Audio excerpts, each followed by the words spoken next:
महाराज की जय। सद्गुरु माऊली की जय। सद्गुरु माऊली श्रीमंत श्री शांताराम भाऊ महाराज की जय। वक्रतुंड महाकाय सूर्यकोटी समप्रभ निर्विघ्नं कुरु मे देव सर्वकार्येषु सर्वदा। नमस्ते शारदे देवी विद्यापुस्तकधारिणी विद्यारंभं करिष्यामि प्रसन्ना भव सर्वदा। गुरुर्ब्रह्मा गुरुर्विष्णु गुरुर्देवो महेश्वरा गुरु साक्षात् परब्रह्म तस्मै श्री गुरवे नमः।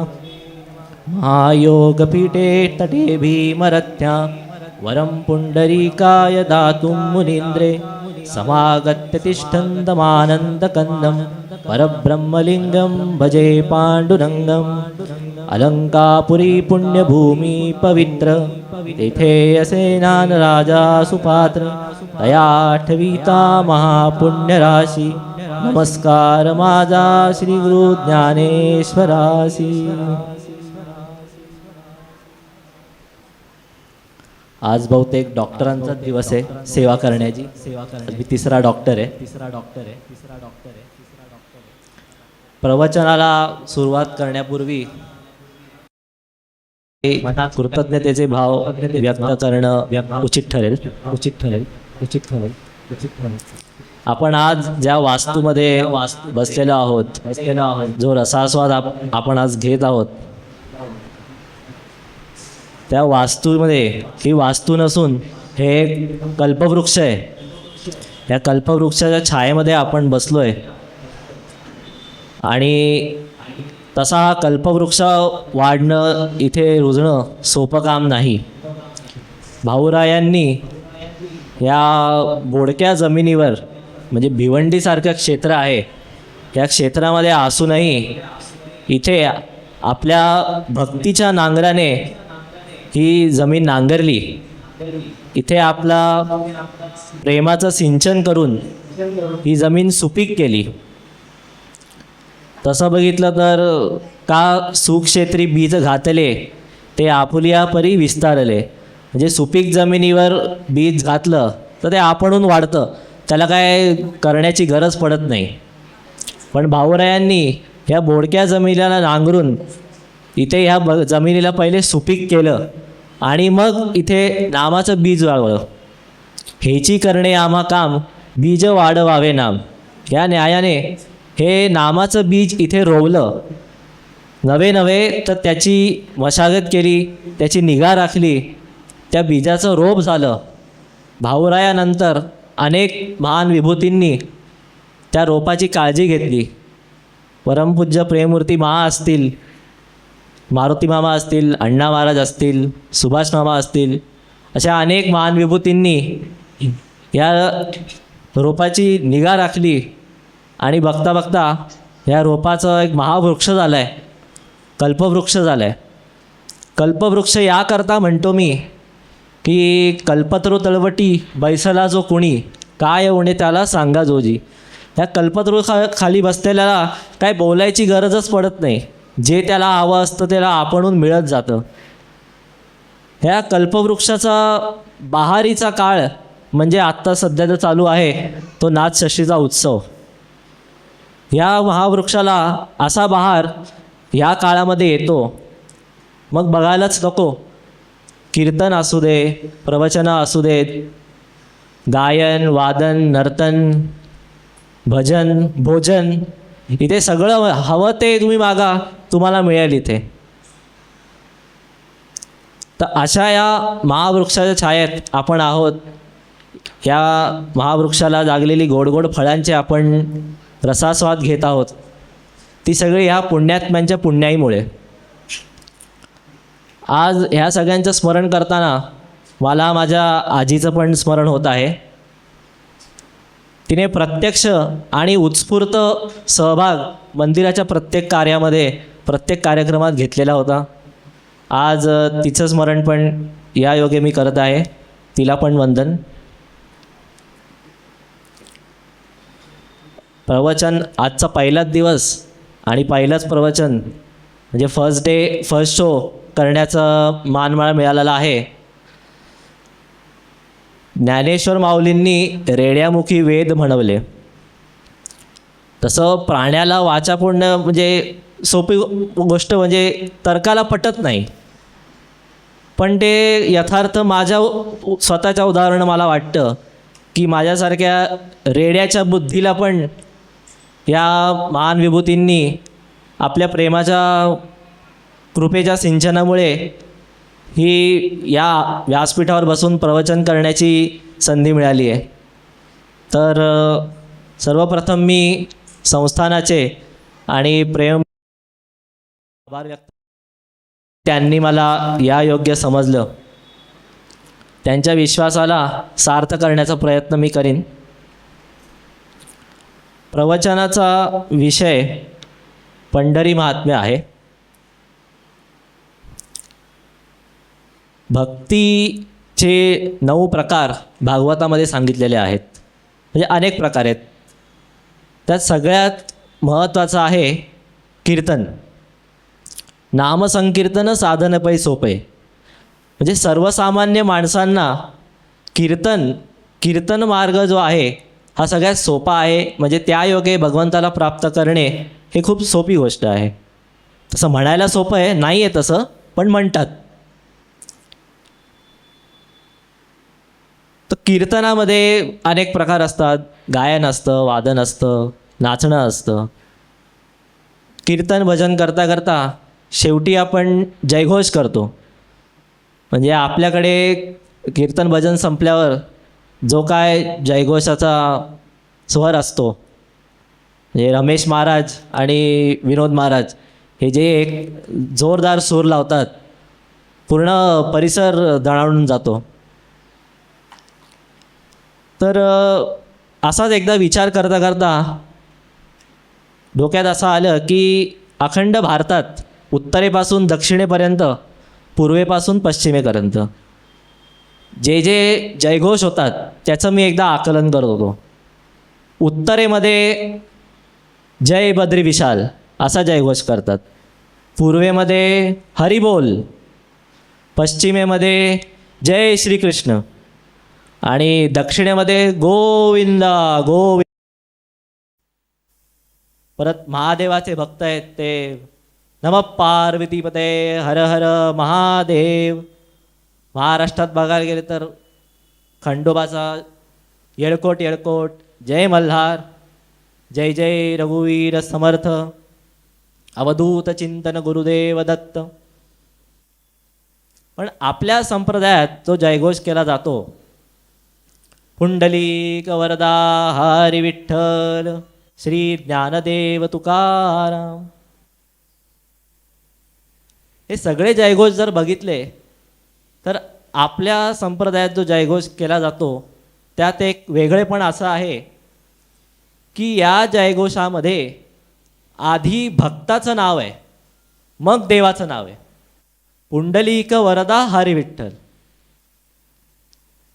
असं काय बरं या पुंडलिकाने केलेलं आहे की जेणेकरून आधी त्याचं नाव घेतलं जातं आणि मग देवाचं नाव घेतलं जातं. तर आज या विषयावर आपण चिंतन करणार आहोत. चिंतनासाठी तुकाराम महाराजांचा प्रसिद्ध अभंग, अवघीच तीर्थे घडली एक वेळा, चंद्रभागा डोळा देखिलिया, अवघीच पापे गेली दिगंतरी, वैकुंठ पंढरी देखिलिया, अवघिया संता एकवेळा भेटी, पुंडलिक दृष्टी देखलिया, तुका म्हणे जन्मा आल्याचे सार्थक, विठ्ठलची एक देखलिया. या अभंगाचे 4 चरणं आहेत. प्रत्येक चरणामध्ये पंढरपूरचं विशेषत्व सांगितलेलं आहे.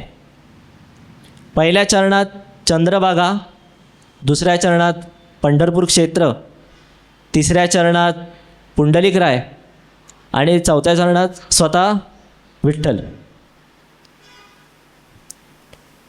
तर तीर्थक्षेत्र, कुठल्या क्षेत्राला तीर्थक्षेत्र म्हणावं त्याचा हा क्रायटेरिया दिलेला आहे तुकाराम महाराजांनी.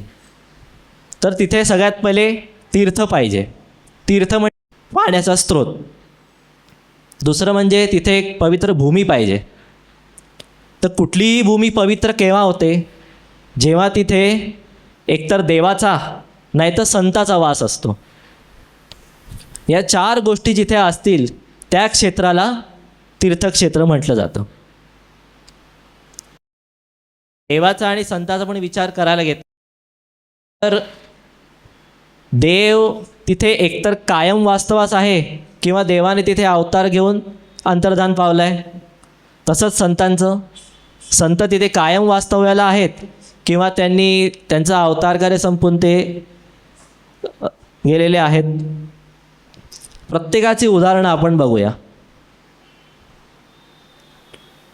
देव आले, त्यांनी आपला अवतार केलं आणि ते गेले. उदाहरण मथुरेमध्ये तर देवाने फक्त काही काळासाठी थांबलेले होते. त्याच्यानंतर वसुदेवानी त्यांना टोपलीत घेऊन यमुनेपार गोकुळात नेले. गोकुळातही तीच गत. काही काळ तिथे घालवला आहे भगवंताने, परत मथुरेत येऊन मग मथुरेवरनं मग डायरेक्ट द्वारका. तर ही सगळी स्थानं जी आहेत, गोकुळ झालं, वृंदावन, मथुरा, इथे देवाने काही काळ घालवला आहे. काही काळ घालवूनही तरी पण ती तीर्थक्षेत्र झालेली आहेत. आता देवाचं कायमचं वास्तव्य असलेलं स्थान कुठलं? काशी. काशीपुरी भैरव विश्वतारी तुझविण शंभो. काशीमध्ये भगवान शंकराचं कायमचं वास्तव्य, तिथे गंगा मैया. आता संतांचा विचार करू.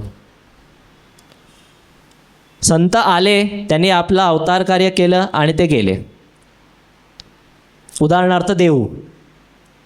अंतकाळे विठो आमासी पावला, कुडी सहित झाला गुप्त तुका. तुकाराम महाराज आले, त्यांनी आपलं अवतार कार्य केलं आणि ते सदेह वैकुंठाला निघून गेले.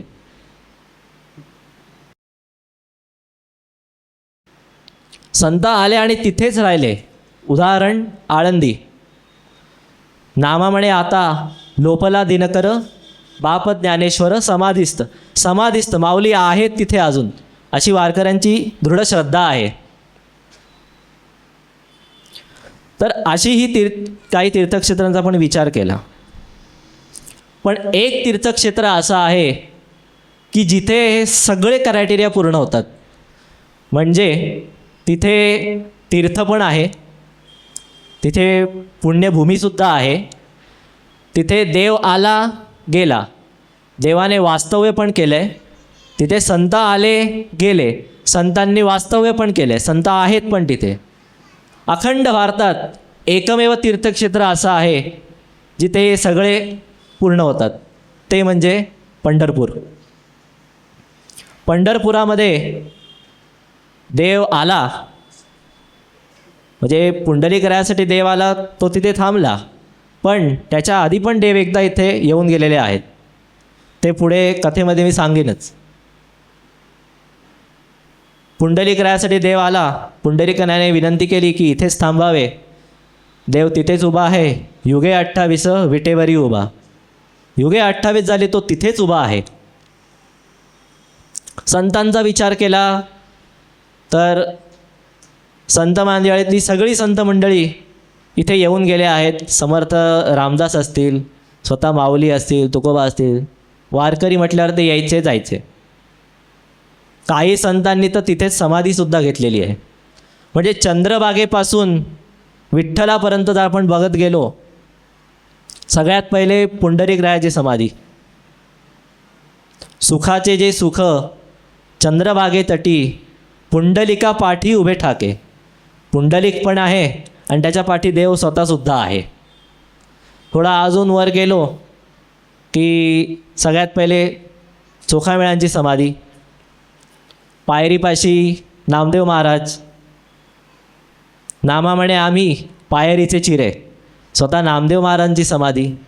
पुढे अजून गेलं की आता दर्शन बारीतनं आपण जाताना सभामंडपाच्या वरतून जातो, डाव्या साईडनं खाली उतरतो, तिथे एक वृक्ष आहे, कान्होपात्रीची समाधी आहे. पुढे अजून देवाच्या चौथऱ्याच्या बाहेर उजव्या हाताला भानुदास महाराजांची समाधी. असे सगळ्या संतांच्या समाधी करून मग शेवटी आपण पांडुरंगरायाकडे.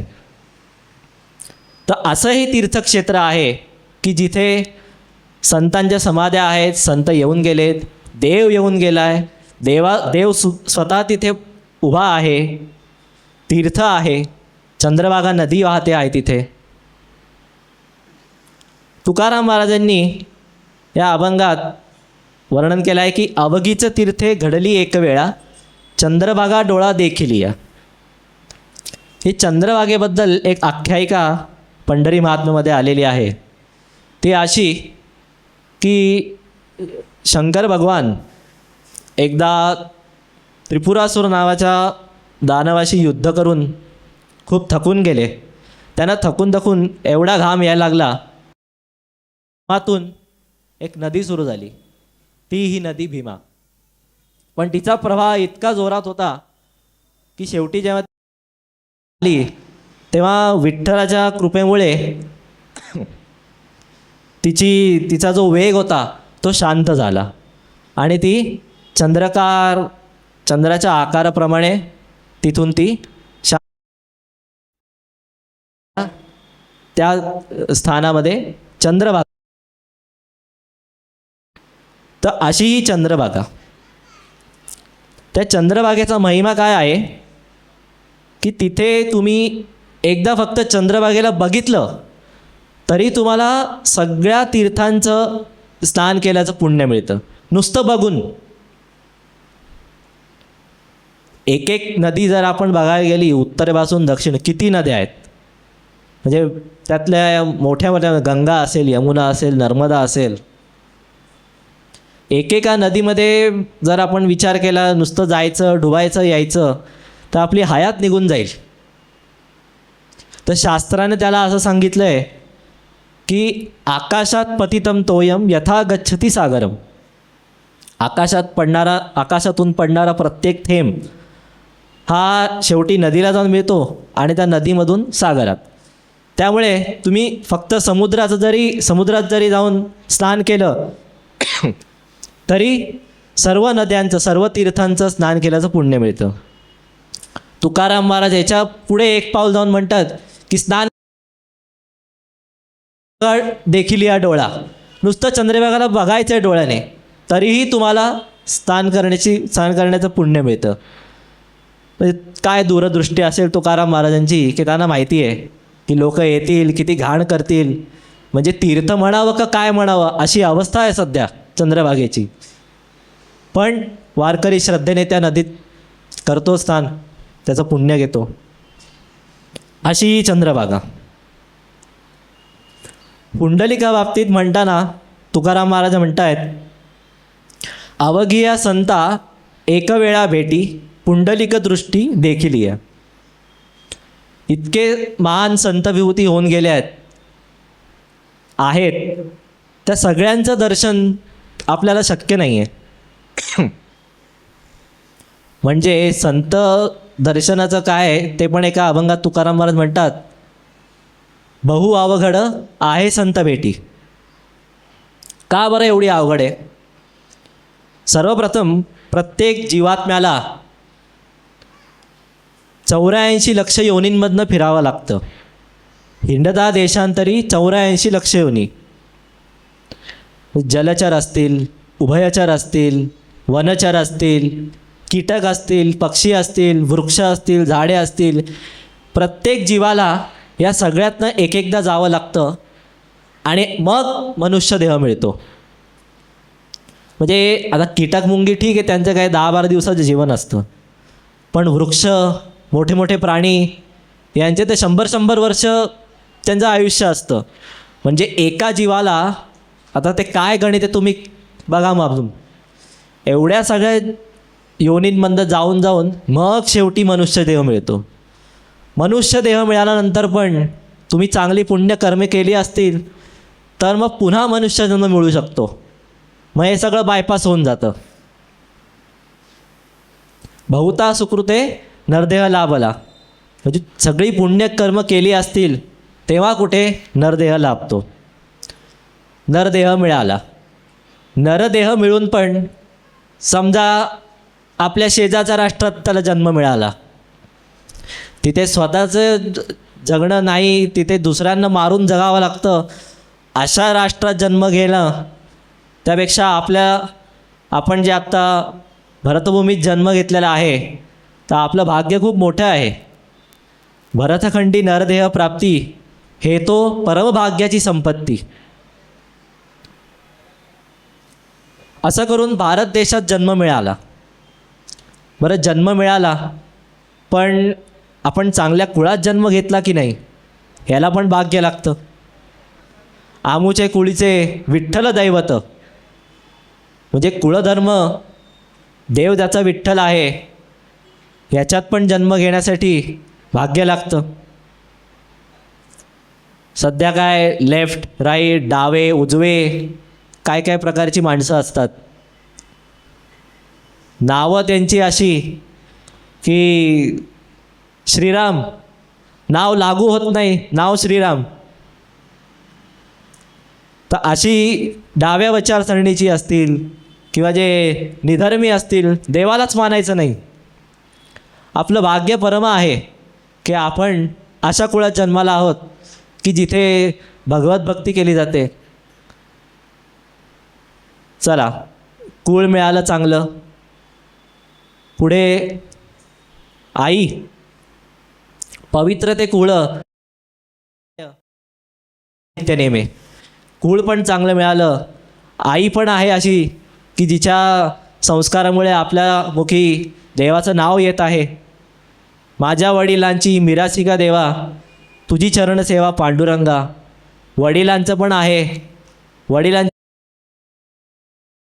आई वडील कुळ सगळं चांगलं आहे.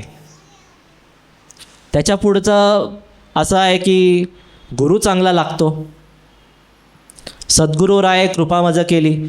सद्गुरूंच्या कृपेशिवाय काही होत नसतं. सद्गुरूंची कृपा पण झाली. एवढं सगळं होऊन शेवटी स्वतःवर माझी या मनीचा जाणून या भाऊ. जोपर्यंत स्वतःला वाटत नाही तोपर्यंत काही होत नाही. एवढं सगळं होत म्हणजे सगळ्यात पहिले मनुष्यदेह, त्याच्यानंतर भारत देशात जन्म, त्याच्यानंतर चांगल्या कुळात जन्म, चांगल्या मातापित्यांच्या पोटी जन्म, चांगला गुरु लाभणं आणि स्वतःच्या मनाची इच्छा होणं. एवढं सगळं करून धन्य पूर्वपुण्य ओढवले निरुते. संतांचे दर्शन झाले भाग्य बहुते. एवढं सगळं केल्यानंतर मग एका संताचं दर्शन होतं. पुंडलिक रायाची एवढी पुण्याई आहे की सगळ्या संतांच्या दर्शनाचं पुण्य फक्त एका पुंडलिक रायाचं दर्शन घेतल्याने होतं. एवढं काय आहे ह्या पुंडलिकाची महती ती आज आपण पंढरी महात्म्य या ग्रंथातून बघणार आहोत. कुठल्याही ग्रंथाची जी सुरुवात असते सहसा बहुतेक आपल्या सर्व ग्रंथांमध्ये हे शिवपार्वतीच्या संवादातून झालेलं आहे. म्हणजे एक नवरा आणि बायको यांचा संवाद कसा पाहिजे तर हे शिवपार्वतीच्या संवादातून कळतं. शिव आणि पार्वती एकदा शिव असे ध्यानाला बसले होते. मंत्र हा शिवाचा म्हणती जेवाचा तया मोक्ष. हरी हरी हरी शिवशंकराचा जप चाललेला. पार्वती आली. तिने विचारलं, काय हो एवढं सारखं तुम्ही हरी हरी हरी हरी असं जप चालू ठेवता. हा नक्की हरी आहे तरी कोण? आणि एवढं काय त्याचं जप करून ते सांगा जरा. तेव्हा महादेव म्हणतात की समुद्र मंथन जेव्हा झालेलं त्या समुद्र मंथनामध्ये एका बाजूला राक्षस एका बाजूला देव. वासुकी नाग गुंडाळलेला मंदार पर्वताला. कूर्मा अवतार भगवान विष्णूचा त्याने मंदार पर्वत उचललेला आहे. घुसळणं चालू आहे. त्या घुसळण्यामध्ये सगळ्यात पहिलं रत्न जे आलं ते म्हणजे हलाहल विष. हे हलाहल विष आलं तर खरं, पण आता याचं करायचं काय? सगळे देव दानव सगळे गेले महादेवाकडे. त्यांना विनंती केली की तुम्ही याचं काहीतरी करा. तेव्हा देवी दैत्य सागर मंथनपै केले त्यामाजी अवचित हलहल सापडले, ते तो असुरपणे प्राशन केले. शंकर महादेवाने ते हलाहल अखंड प्राशन केलं. बरं, केलं ते केलं, पण त्याच्यानंतर जो त्यांचा तळमळा सुरू झाला, विष पचवणं सोपं नाही आहे. तर ते विष पचवण्यासाठी नाही ते उपाय केले. सगळ्यात आधी पूर्ण उघडे झाले, फक्त अंगावर चर्मवाग्र, व्याघ्रांवर फणीवर्धन, व्याघ्रांवर धारण केले फक्त, बाकी पूर्ण देह मोकळा आहे. हिमालयात जाऊन बसलेत. हिमालयाचं थंड जे आहे त्याच्याने पण त्यांची अंगाची लाही कमी होईना. साप गुंडाळला गळ्याभोवती, त्याच्याने काही होईना. चंदन आणि विभूतीची उटी लावली अंगाला, त्याच्याने दाह कमी होईना. चंद्र, चांद व चांदणे, चापे व चंदने. चंद्राला शीतळता म्हणतात, शीतलता असते त्याच्या ठिकाणी. त्या चंद्राला डोक्यावर धारण केलं आहे. शशीधर म्हणजे चंद्राला धारण केलं आहे, त्याच्याने काही कमी होईना. शेवटी मग त्यांनी हरिजप चालू केलं. हरी हरी हरी हरी हरी म्हणता मग त्यांचा जो दाह आहे तो कमी झाला. म्हणून मी हरी हरी हा जप करत असतो. मग पार्वती म्हणते की ठीक आहे, आता कळलं खरं की हरिजपाचं महती काय आहे, पण हा हरी आहे तरी कोण, तो आहे तरी कुठे? भगवान शंकर म्हणतात तो फक्त आता पंढरी क्षेत्रामध्ये पंढरीनाथ म्हणून विटेवर उभा आहे. असं. बरं, मग या पांडुरंगाचं, या पंढरीचं महात्म्य तरी काय आहे ते जरा आम्हाला सांगा ना.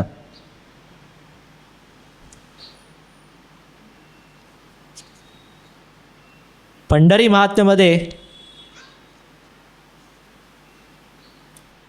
हिमवंत कुमरी होऊनी सब प्रेम, शिवासी पुसे पांडुरंग महात्म्य. हिमवंत कुमरी म्हणजे हिमालयाची कुमारी म्हणजे पार्वती. शिवासी पुसे पांडुरंग महात्म्य. पंढरीसी यावया मेघश्याम, काय कारण ते सांगा. ह्या पंढरपूरमध्ये पांडुरंग कसा काय आला ह्याची कथा मला सांगा. तेव्हा शिवपार्वतीला ती कथा सांगू लागतात. ती कथा अशी की एकदा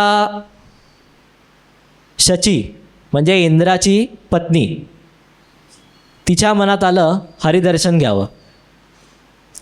ती वैकुंठाला पोचली. तिथे तिने बघितलं देव शेषशय्येवर विराजमान आहेत.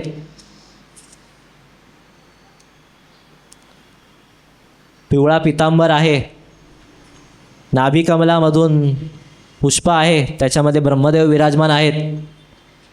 वैजयंती माळ आहे, मकर कुंडले आहेत, पायाशी लक्ष्मी बसलेली आहे.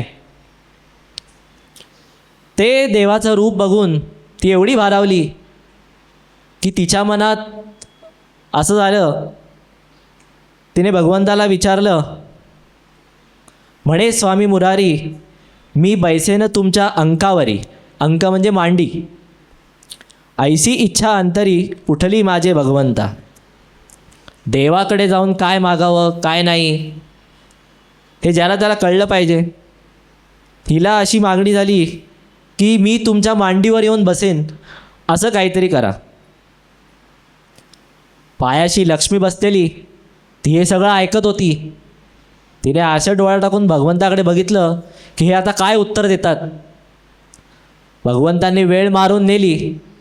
त्यांनी सांगितलं की तू 60,000 वर्षे तप कर, त्याच्यानंतर द्वापार युगात तू राधिका होशील आणि मग तेव्हा मी तुला जे हवं ते देईन. देवाने वेळ मारून नेली. म्हणजे आता 60,000 वर्ष तरी काय बघायचं नाही आहे. द्वापार युग आलं, भगवंताने कृष्णावतार घेतला आहे. भगवंत द्वारकेत आहेत. राधिकेने पण तपश्चर्या पूर्ण केलेली आहे. आता देवाला क्रमप्राप्त होतं की तिचा जो वर आहे तो पूर्ण करून देणे. ती आली द्वारकेमध्ये. भगवंत तिला म्हणतात, मग संतोष होनी जगज्जीवन, राधिकेसी देऊन आलंगिन, अंकी घेतली बैसवून, परमलावण्य रूपतीचे. ते रुक्मिणी देखुनी, बाजूला रुक्मिणी बसलेलीच, क्रोधायमान झाली मनी, तत्काळ चालिली रुसुनी, म्हणे याचे वदन पाहेना मी. रुक्मिणी आला राग. ती म्हणते की तुझं तोंड पण बघणार नाही मी आता. आपण काय बोलावं, कसं बोलावं हे आपण प्रत्येक वेळी ठरवलं पाहिजे. आपण जे बोलतो, वाग्देवता तथास्तु तथास्तु बोलत असते. पुढे कथेमध्ये पहा, रुक्मिणी म्हणते तुमचं तोंड पण बघणार नाही मी. आजही पंढरपुरात आपण बघितलं, पांडुरंगाचं मंदिर पुढे आहे, रुक्मिणीचं मंदिर बाजूला आणि थोडं मागे आहे. रुक्मिणीला अजूनही देवाचं तोंड बघता येत नाही. त्यामुळे बोलताना वागताना सतत विचार केला पाहिजे, आपण काय बोलतोय. तर रुक्मिणीला आला राग. ती तिथून निघून गेली, द्वारकेहून निघाली. द्वारकेहून दक्षिणेकडे येत येत दक्षिणेतली सगळी तीर्थक्षेत्र करत करत पंचवटी झाली, कोल्हापूर, असं करत करत शेवटी ती दिंडीर वनात आली. दिंडीर वन म्हणजे सध्याचं पंढरपूर. या दिंडीर वनाची कथा सुद्धा या पंढरी महात्म्यात सांगितलेली आहे. एक दिंडीर नावाचा दैत्य होता. त्या दैत्याने या पूर्ण क्षेत्रामध्ये धुमाकूळ घालून ठेवलेला. शेवटी सर्व देव आणि ऋषी यांनी महादेवाला विनंती केली की याचं काहीतरी निवारण करा. तेव्हा महादेवाने सांगितलं की इथे भगवंत अवतार घेतील. तेव्हा भगवंतांनी इथे श्रीचंद्र राजा नावाच्या राजापोटी मल्लिकार्जुन म्हणून, मल्लिकार्जुन म्हणजे ते मल्लिकार्जुन नाही, ज्योतिर्लिंग नव्हे, दुसरा मल्लिकार्जुन, मल्लिकार्जुन नावाने अवतार घेतला. त्याच्यानंतर तो मोठा झाल्यावरती एकदा शिकारीला जात असताना या वनामध्ये आला. तिथे हा दिंडीर दैत्य राज्य करीत होता. त्याचं आणि मल्लिकार्जुनाचं महाघोर असं युद्ध झालं. त्या युद्धाच्या शेवटी देवाने जोरदार गदेचा प्रहार केला आणि त्या दिंडीर नावाच्या दैत्याला तिथे मृत्यू आला. मृत्यू येता येता हरी हरी हरी असं त्याने म्हटलं. हरीचं नाव मृत्यू येताना घेतलं. हरी प्रसन्न झाला. त्याने सांगितलं की तुला काय हवंय, काय वरदान देऊ मी. दैत्य असून पण त्याने काय वर मागितले? त्याने 3 वर मागितले. एक म्हणजे या वनाला माझं नाव मिळव. त्यायोगे त्या वनाला दिंडीर वन असं नाव मिळालं. दुसरं म्हणजे की या वनाचं तीर्थक्षेत्र व्हावं. त्या दृष्टीने पंढरपूर तीर्थक्षेत्र झालं पण. आणि तिसरं म्हणजे देवाने इथे कायम वास्तव्य करावं. देव म्हणाले की पहिल्या 2 तर पूर्ण करीन मी, पण ही तिसरी अट मी नंतर पूर्ण करीन. म्हणजे दैत्य असून पण त्याने लोकांचं कल्याण कसं होईल असा विचार करूनच वरदान मागितलेलं आहे. तर पुढे कथा अशी आहे की या क्षेत्रामध्ये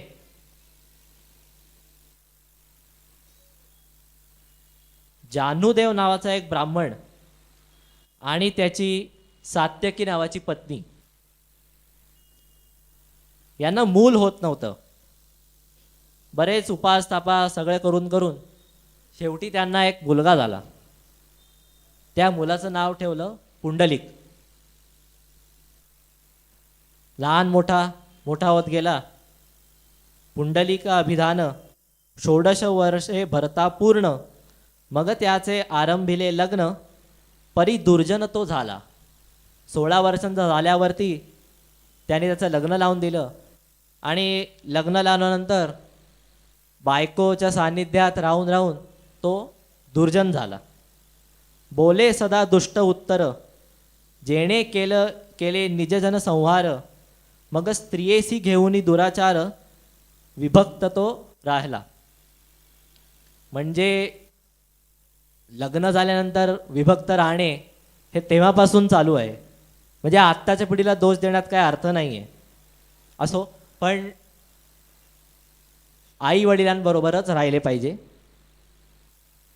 तर पुंडलिक बायकोला घेऊन वेगळा राहू लागला. आई वडिलांचा दुस्वास करी, त्यांच्याकडे लक्ष देत नव्हता.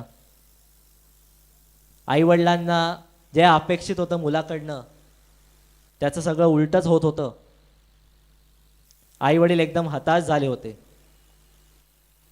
तेव्हा एकदा तिथे काशीला जाणारे यात्रेकरू आले होते. ते तिथे वास्तव्य करत होते. तेव्हा त्यांचा असा विचार आला, तसाही हा मुलगा असून नसून काही सारखंच आहे, त्यापेक्षा आपण जावं काशीला. त्याने पुंडलिकाला विचारलं, बाळा, हे काशीचे यात्रेकरू आलेले आहेत, त्यांच्याबरोबर आम्ही जातो.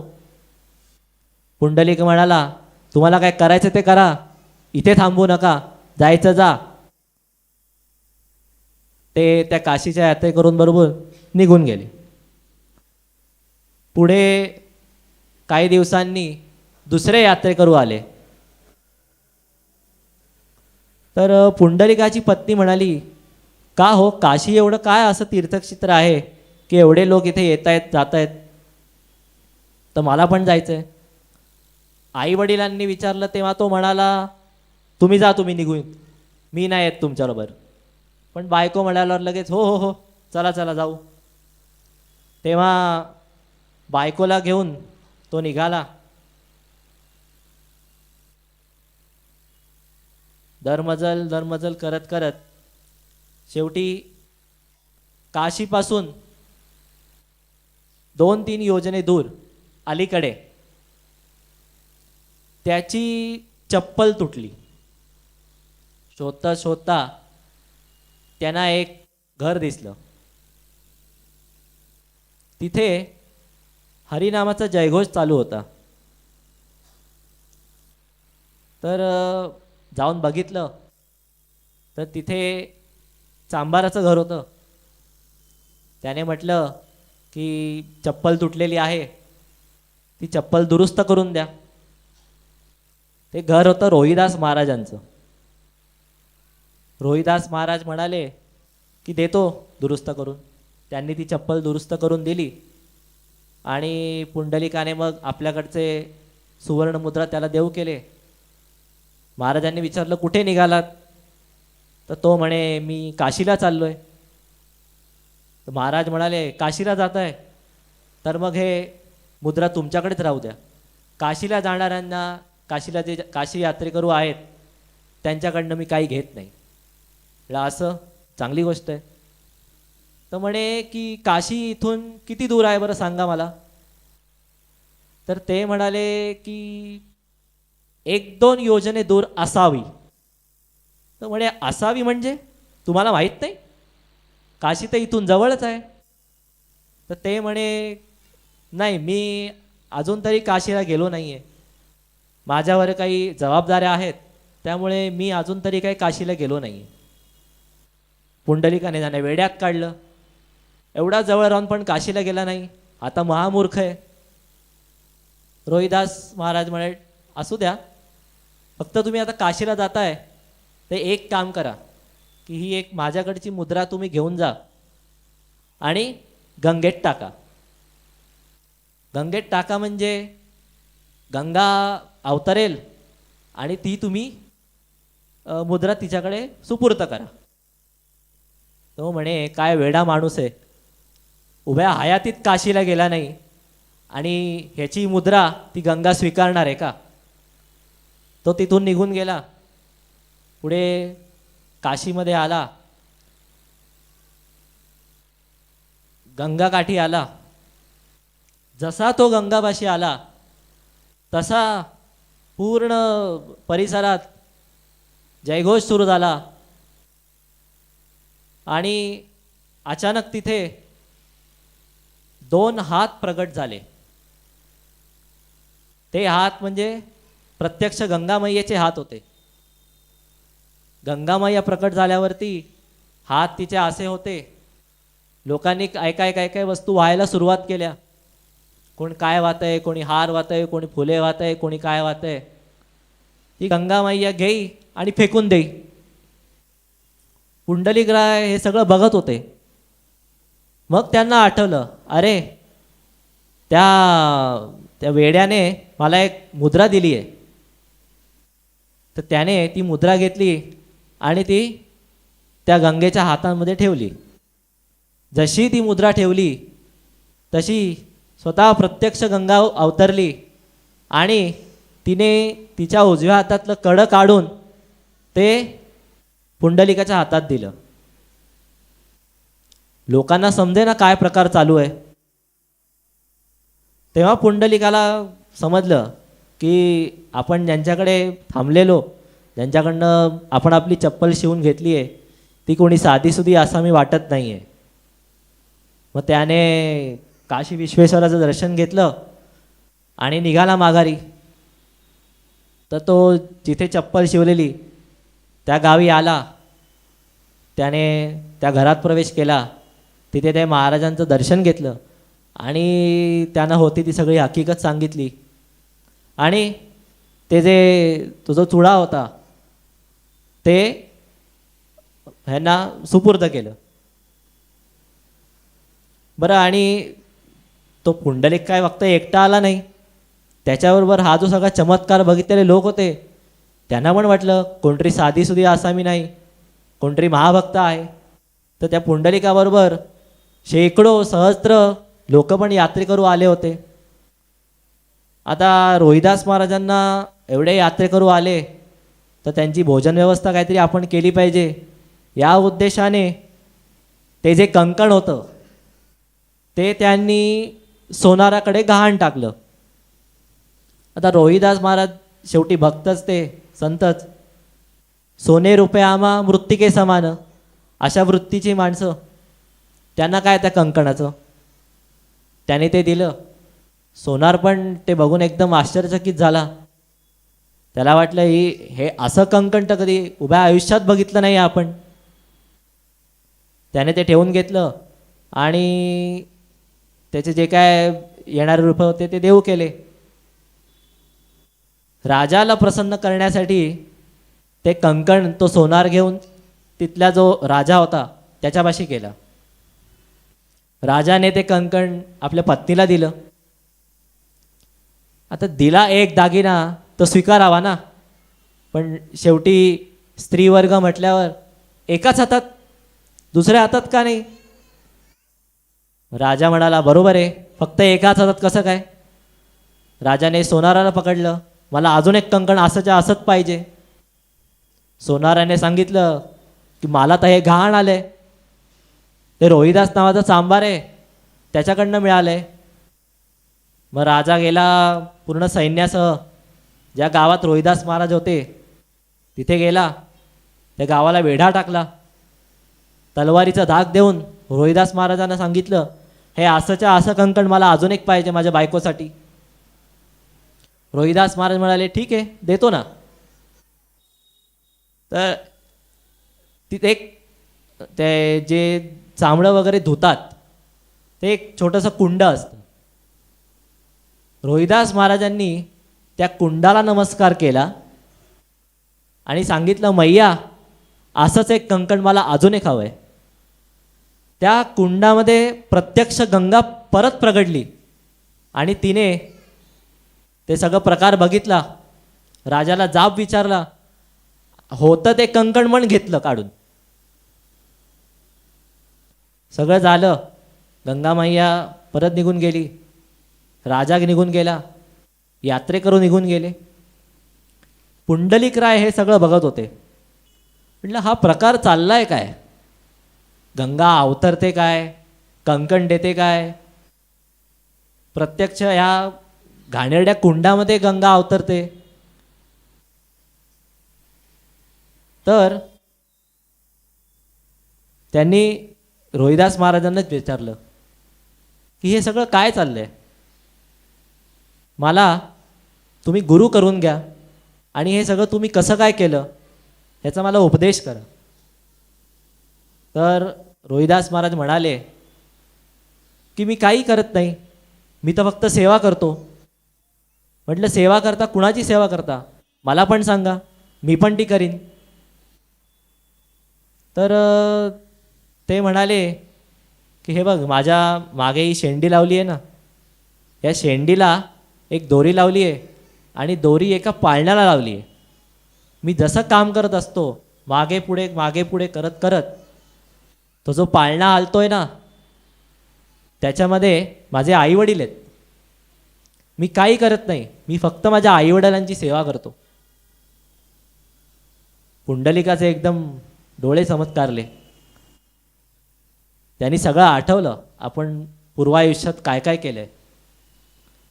रोहिदास महाराजांना गुरु करून त्यांचा उपदेश ऐकून त्यांनी आपल्या मातापित्याला शोधलं.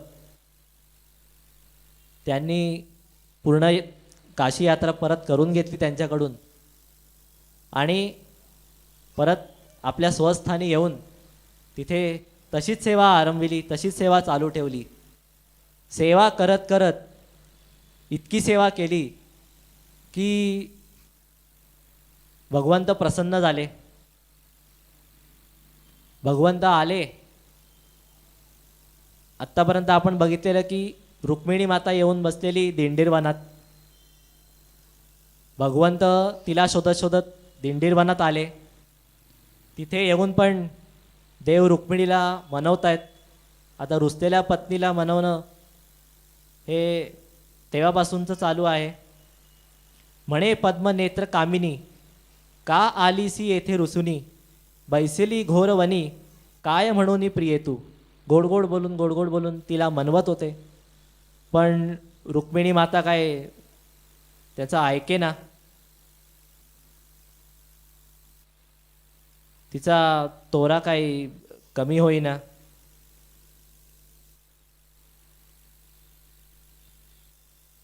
देव म्हणाले, बघ बाई, तुझ्यासाठी मी एवढा लांब आलोय, तू नाही म्हणतेस तर ठीक आहे, मी जातो, माझा एक भक्त तिथे माझी वाट बघतोय. तर देव तिथून निघून गेले. तिथून निघून गेले आणि पुंडलिकरायाच्या घरापाशी आले. पुंडलिकरायाच्या घरात येताच क्षणी सहस्त्र कोटी सूर्यांचा जेवढं तेज होईल तेवढं तेज त्याच्या कुटीमध्ये आलं. पुंडलिकरायांना काय कळे ना काय चाललंय. ते मागे वळून बघतात तर साक्षात देव आलेला आहे. देव म्हणतायत की पुंडलिका, तुझी मातापिताची भक्ती बघून मी प्रसन्न झालेलो आहे, मी तुझ्यासाठी आलेलो आहे, बोल तुला काय हवंय, मी काय वरदान देऊ. पुंडलिकराय म्हणतायत, देवा जास्त आवाज करू नको, हळूहळू बोल, माझे मातापिता झोपलेले आहेत, मी त्यांची सेवा करतोय. अरे पण मी इथे आलोय, तू मला काही आसन बिसन तरी देशील की नाही. तर तिथे एक वीट पडलेली, ती पुंडलिकरायाने भिरकावून दिली आणि सांगितली की या विटेवरती तू उभा राहा. देव तिथे उभे राहिले, वाट बघितली. पुंडलिकरायाने आपल्या मातापित्यांची सेवा केली. मातापिता झोपले. त्याच्यानंतर ते देवाकडे आले. देवाला साष्टांग दंडवत घातलेला आहे. देव म्हणतात, पुंडलिका, तुझी भक्ती, तुझ्या मातापित्यांप्रती असलेली श्रद्धा बघून मी खूप प्रसन्न झालेलो आहे, बोल तुला काय वरदान देऊ मी. पुंडलिकराय देवाकडे वर मागतात की तू इथेच राहायचे आहे, जशी तू माझी इच्छा पूर्ण केली तशी शेकडो भक्तांची इच्छा पूर्ण करण्यासाठी इथेच थांब आणि माझ्या नावावरनं तुला ओळखावं अशी काही योजना कर. देवाने तथास्तु म्हटलं आणि देव तिथेच वास्तव्य करून विठ्ठल, विटेवर म्हणून विठ्ठल या नावे तिथे राहायला लागले. आणि दुसऱ्या वरानुसार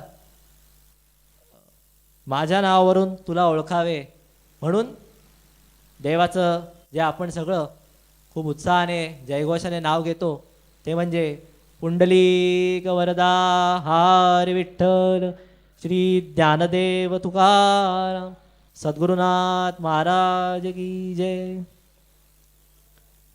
मोडक्या तोडक्या का होईना जसं जमेल तसं ही प्रवचन सेवा पूर्ण करायचं भाग्य मला मिळालं. त्यासाठी मी संस्थानाचे आभार मानतो आणि माझ्या वाणीला विराम देतो. विठ्ठल विठ्ठल विठ्ठल विठ्ठल विठ्ठल विठ्ठल विठ्ठल विठ्ठल विठ्ठल पुंडलिका वरदे हरी विठ्ठल श्री ज्ञानदेव तुकाराम सद्गुरुनाथ महाराज की जय. सद्गुरु माऊली की जय. सद्गुरु माऊली श्रीमंत श्री शांताराम भाऊ महाराज की जय.